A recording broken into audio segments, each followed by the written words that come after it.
Sekarang ini, gelaran Piala Presiden sedang jadi pembahasan utama bagi pecinta sepak bola Indonesia. Mulai dari perubahan konsep hingga segala hal yang terjadi. So pasti membuat semuanya berpikir, apakah turnamen ini sebegitu pentingnya hingga tim-tim yang main sampai harus berjibaku setengah mati? Padahal sejatinya pramusim adalah waktu bagi pelatih untuk mengecek kondisi pemain, eksperimen taktik, dan lain-lain. Tapi kalau di sini, pramusim beneran seserius itu. Bahkan ada nih, liga belum mulai, udah ada pelatih yang dipecat atau pemain yang dicoret gara-gara dianggap gak perform di Piala Presiden. Ya pokoknya seunik itulah. Nah di tahun ini, Piala Presiden kembali menghadirkan momen-momen yang semakin membuktikan kalau di Indonesia gak ada yang namanya main santai. Bahkan sekelas laga hiburan alias fun match bisa bikin seorang seperti Ronaldinho ketakutan kaget setengah mati. Pun begitu dengan Raja Nenggolan, yang awalnya excited banget serta pede bisa menghabiskan sisa karirnya di Indonesia. Nyatanya cuma kuat semusim doang, dan sekarang udah balik lagi main di Eropa. Itulah mengapa dalam hal ini patut disayangkan di saat pemain seperti Ramadan Sananta yang banyak dicibir berani untuk abroad, Rafael Struijk justru memutuskan untuk berkarir di liga yang gak ada piala liganya. Gara-gara alasan geografis untuk bergabung ke Dewa United, meskipun kabar ini sendiri sampai narasi ini ditulis masih 99% kemungkinannya.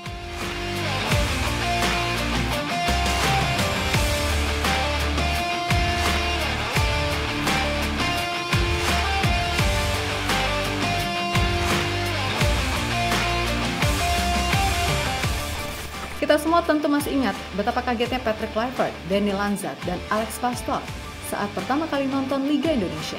Atau mantan pelatih striker timnas di era STY, Yom Ki-hun, yang merasa nggak habis pikir tentang beratnya perjuangan Shin Tae-yong membentuk timnas Indonesia sampai di titik tertinggi dengan pemain dari Liga yang semacam ini.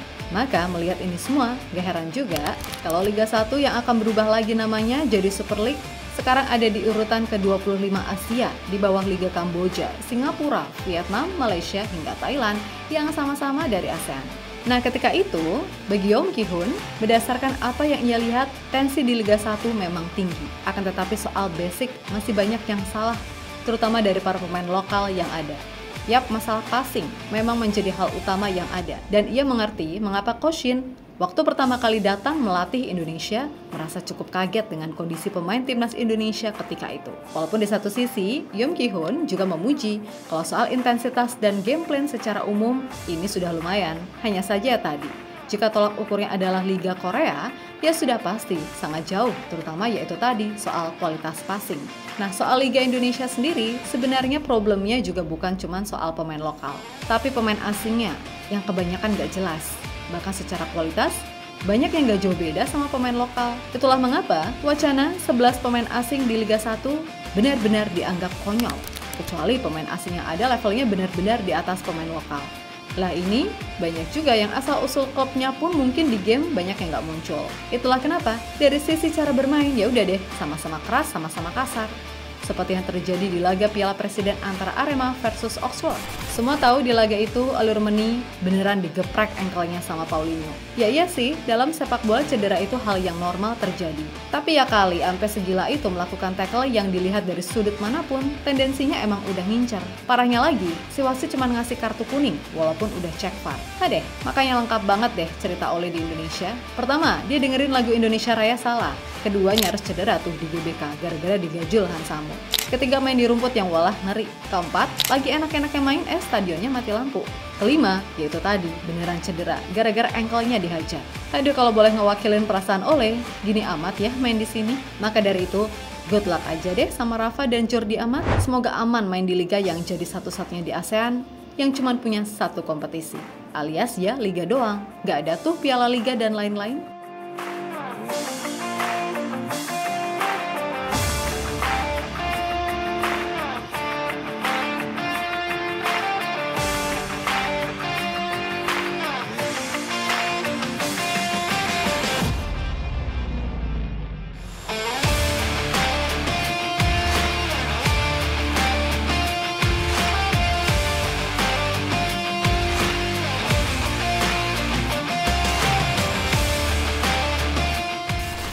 Di sisi lain melihat apa yang terjadi, semakin membuktikan jika SDM di Liga Indonesia ini masih sangat butuh untuk ditingkatkan.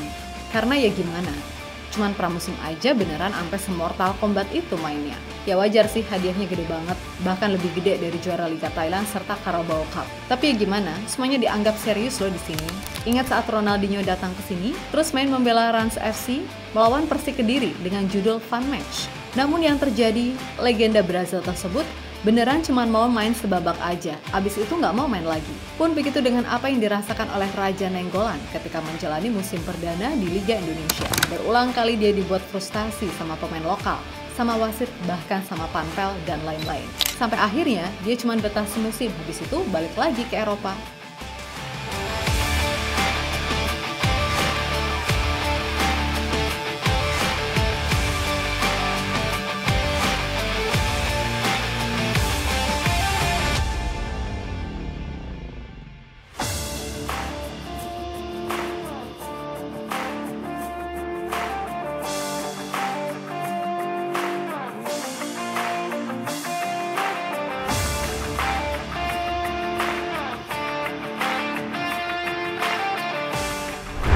Yap, melihat dari segala yang terjadi, wajar jika sampai sekarang Liga Thailand adalah liga yang masih dianggap terbaik di kawasan ASEAN, serta saat ini duduk di posisi 7 Asia.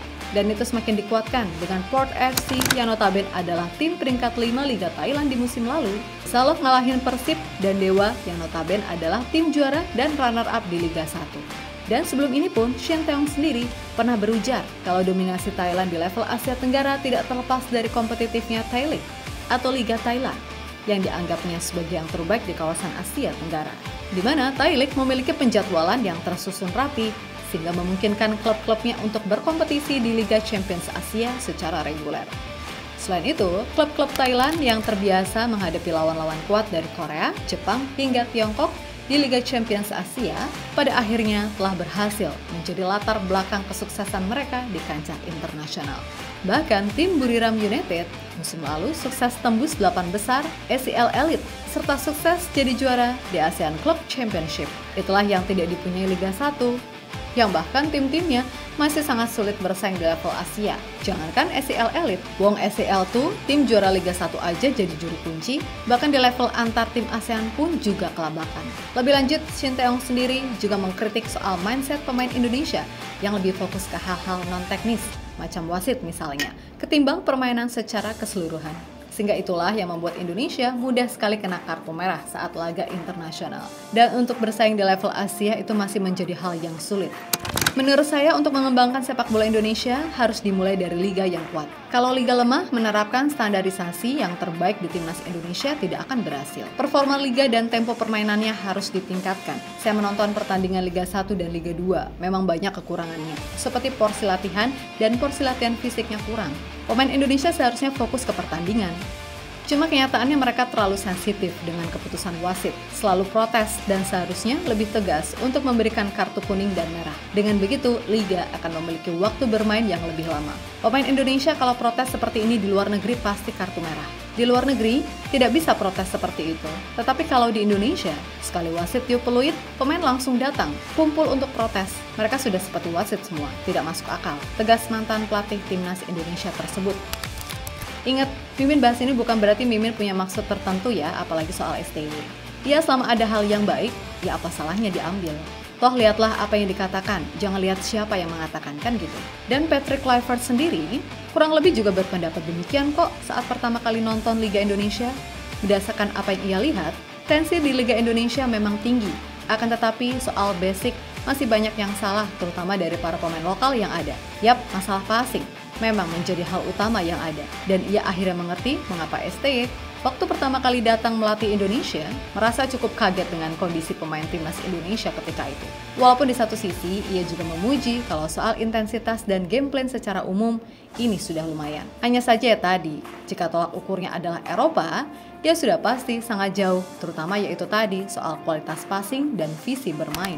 Itulah mengapa, kembali lagi, banyakin pemain asing di Liga boleh-boleh aja, tapi kualitasnya juga harus ditingkatkan. Dan itulah yang juga dikatakan Yanto Basna, mantan pemain timnas Indonesia yang juga lama berkarir di Liga Thailand.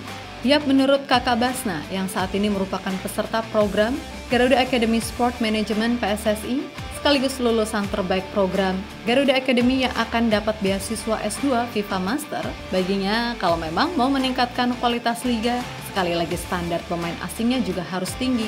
Contoh, pemain Liga Singapura, ada Bart Ramseller, ex-timnas Belanda, dengan catatan 3 caps. Kemudian di Liga Thailand, ada ex-timnas Austria, Korsel, Australia, Jepang, dan banyak pemain aktif timnas negara Asia seperti Uzbekistan, Irak, Oman, dan lain-lain. Lalu di Liga Malaysia, banyak pemain aktif timnas Jordania yang sukses membawa negaranya lolos ke Piala Dunia 2026. Lah kita, ya gitu deh.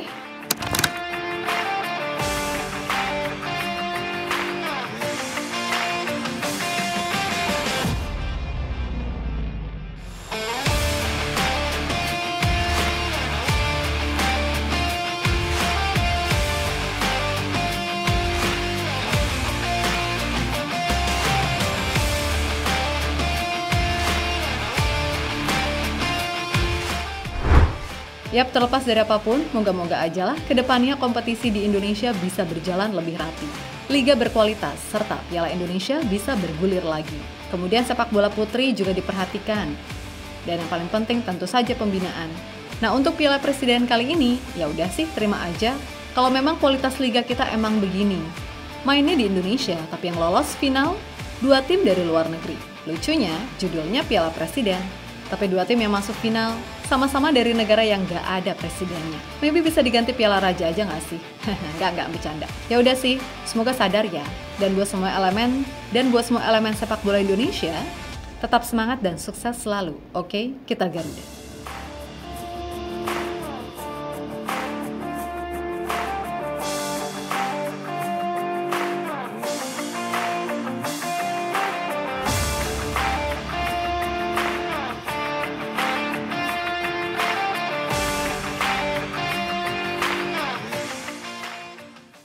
Itu dia pembahasan kali ini.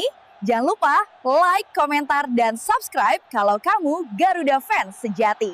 Kita ketemu lagi di video selanjutnya. Dan ingat, dukunganmu adalah bahan bakar semangat Timnas. Saya Dinar dari Gals pamit. Dukung terus Timnas Indonesia.